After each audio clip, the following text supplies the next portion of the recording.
It's time for the main event of the evening.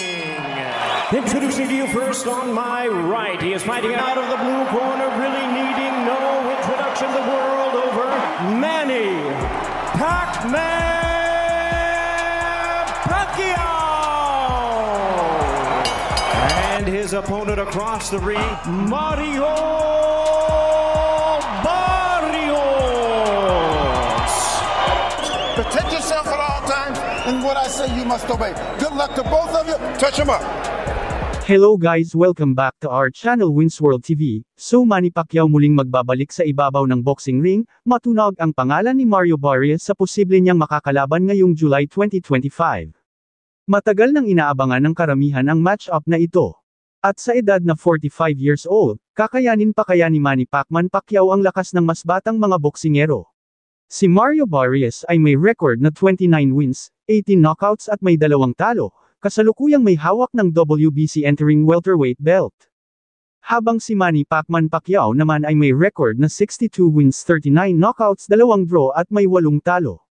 Nakalaban ni Manny Pacquiao si DKU, noong December 11, 2022 sa isang exhibition bout na talagang anabangan ng karamihan.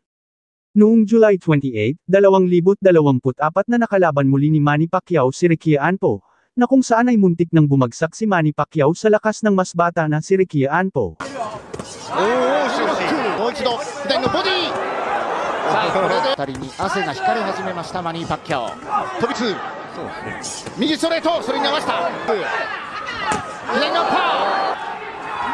ーワンツー、はい、左のボディアンポ左のフック左のジャブワンツースリーと右をスーッと伸ばしていったワンツーマニー・パッキャオか左のジャブから右のボディ最後の振っていかなきゃいけないのでちょっと出し方難しいというから残りは30秒だチャンピオンをロープに通過して右にストレート右ストレート左フック効いている効いている入ってきました今アンポが最後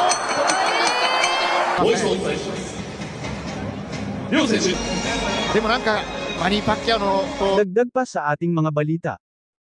So alam naman nating natapos na ang kontrata ng Treasure Boxing Promotion Masayuki Ito kay former 3 World Division Champion Cuadro Alas Angas ng Pinas John Riel Casimero.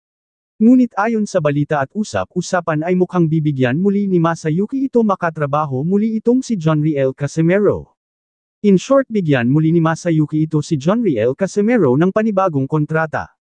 Dahil naniniwala si Masayuki Ito na talagang malakas at magaling na boksingero itong si Cuadro Alas, dahil sa huling laban nito kontra Saul Sanchez ay isang napaka-impresibong panalo ang ginawa niya sa laban niya kontra Saul Sanchez, na kung saan ay talagang tinapos niya lang sa maikling round 1 itong si Saul Sanchez at muntik pa niya itong mabawian ng buhay dahil halos humiwalay na ang ulo nito sa kanyang katawan sa lakas ng suntok ni Cuadro Alas Angas ng Pinas John Riel Casimero. I'm about to go off like a weapon. Look to the top, gotta fill the engine. In my thoughts obsession, I will not stop, no I'm not. Dahil sa pagkapanalo ni John Riel Casimero kontra Saul Sanchez ay talagang nagustuhan ni Masayuki Ito at kumbinsido na wala na talagang makakapantay sa lakas ni John Riel Casimero sa Super Bantamweight Division. Ayon pa kay Masayuki Ito ay hindi alintana sa kanya ang mabash ng gusto ng mga kapwa niya Japanese dahil wala naman daw siyang ginagawang masama. Ang tanging ginagawa niya ay trabaho lang at walang personalan, ngunit ganun pa man ay talagang sobra peren ang tiwala niya at naniniwala si Masayuki Ito na talagang kaya ni John Riel Casimero talunin ang mga top contender ng Super Bantamweight Division na sina Naoya Inoue at Muridjan Akhmadalib. Dagdag pa ni Masayuki Ito na talagang iba talaga ang dating at hatid na excitement kapag si Cuadro Alas John Riel Casimero na ang lalaban sa ibabaw ng boxing ring. Kaya matunog na naman ang balita na muling bibigyan ni Masayuki Ito ng Treasure Boxing Promotion ng panibagong laban itong si John Riel Casimero, dahil si John Riel Casimero ay mabinta sa market at sa mga boxing fans. Plano ng Treasure Boxing Promotion makipagsanib sa Saudi Promotion na e-promote ang labanan John Riel Casimero vs Muridjan Akhmadalib sa susunod na taon. Kaya isang panibagong blessing ito kay former 3 World Division Champion Cuadro Alas Angas ng Pinas John Riel Casimero, kung may kakasa ng Treasure Boxing Promotion at Saudi Promotion ang labanan John Riel Casimero vs Muridjan Akhmadalib. Ngunit bago ang labanan John Riel Casimero vs Muridjan Akhmadalib ay ating balikan ang naging laban ni Casimero kung saan nasungkit niya at naglagay sa kanya bilang 3 World Division Champion. Is a banger, and he is most definitely here thinking and believing that he can defeat this brilliant South African. Well, the obvious tactic is to get inside that beautiful long. Barely doing enough, John. I just think. Well, it's what we said, isn't it? I mean, Yeah, this is what he did against Mikhail Aloyan when he fought over in Yekaterinburg in Russia last October. Well, obviously, that's better there for Casemiro. Doubling up on the jab. Well, I guess he thinks, it's your move to close the gap, not mine. I'm the taller fighter with the longer reach. I want to keep it long. You gotta try and bring it to me.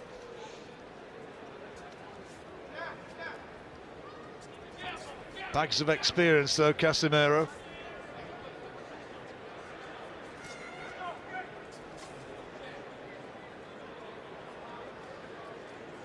Got a record of 5 wins and 2 defeats in world title fights. Tete 5-1. He's won his last 12 since September 2012.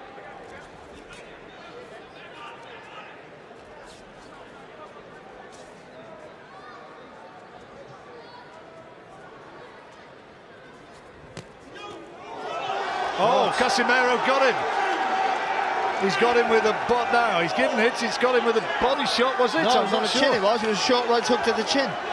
And he's in trouble. He's all over the place. He's in real trouble. Tete's in a lot of trouble. And the referee wants to look at him. He's allowing it to continue.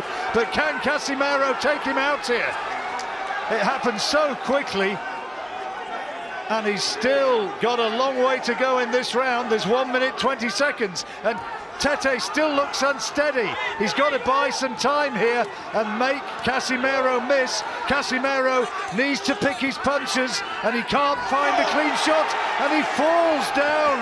Tete, I don't think there was a punch which put him down. He just collapsed to the canvas. He's not recovered from the first shot.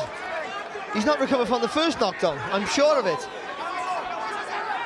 Referee asking, is he okay? Casemiro wants to finish it right here, right now, and finish it he has. The title changes hands in sensational fashion. Zolani Tete.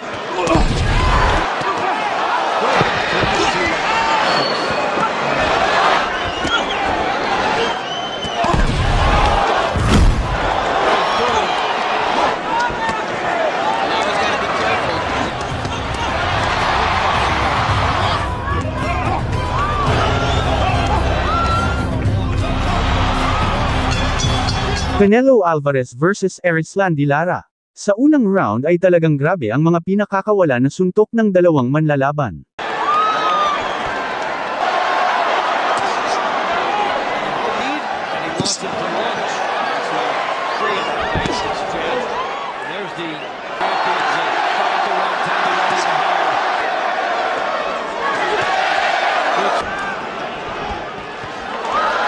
Round 2 ay kitang-kita dito ang pagka-agresibo ni Canelo Alvarez.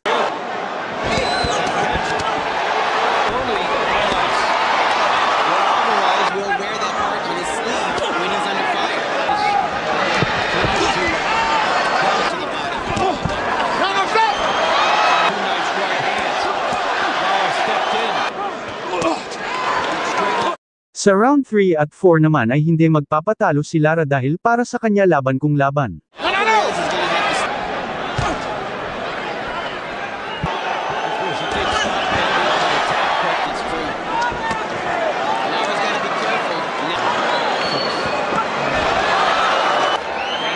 Canelo comes out hard for the fourth, attacking Lara with heavy shots.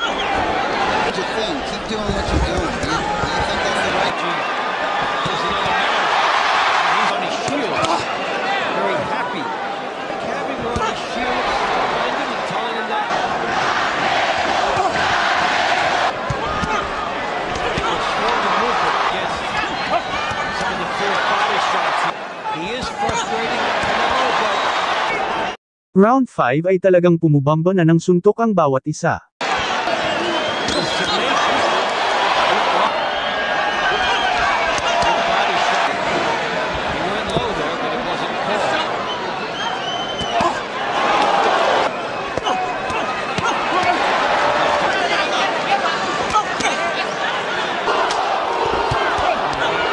Sa round 6 at 7 ay talagang kitang-kita dito ang lakas at tibay ng kanilang mga lakas dahil tila wala sa kanila ang salitang pagod, tuloy ang palitan ng matitinding suntok ng bawat isa.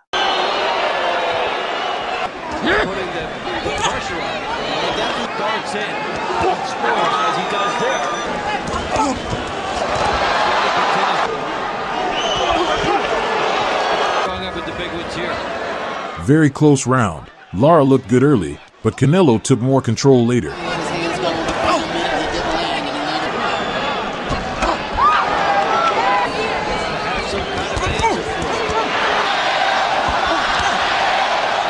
Strategy of stalking.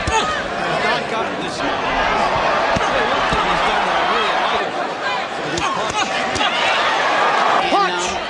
He's trying. Stay down in the middle of the ring.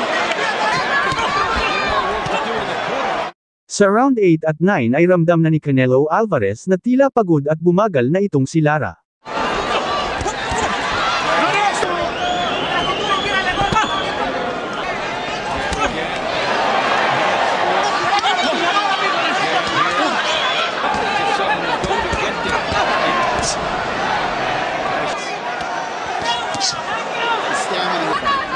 He's able to step it up. They spent so much energy doing that that they should have Question mark, at least among hardcore fans. Right, so the clock keeps going. Sa round 10 ay kitang-kita pa rin ang tibay ng kanilang mga tuhod at taglay na lakas. I think round 9 was a better round for Arizona Lara. Nice one spot.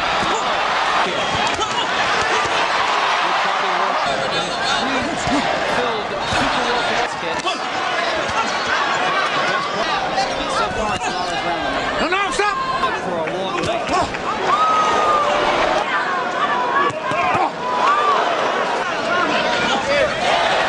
Sa round 11 at 12 ay pilit pa rin nilang makasurvive at naniniwala sa kanilang lakas. Madami din patama itong si Lara at Alvarez sa isa't isa, pero sadyang matibay talaga ang bawat isa dahil nakuha nilang matapos ang buong round 1 to 12, ang tibay ng dalawang ito. Was heavier than...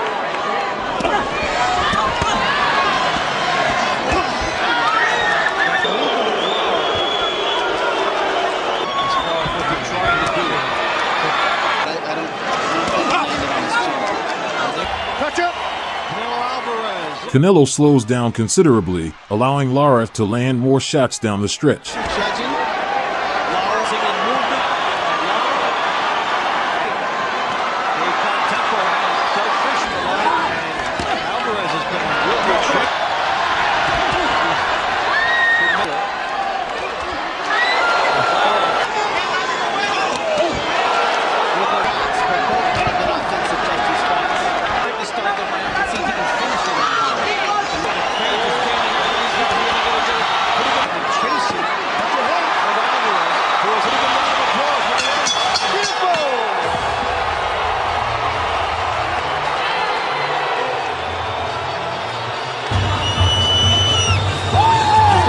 Levi Martinez scores about 117 to 111 in favor of the winner, Canelo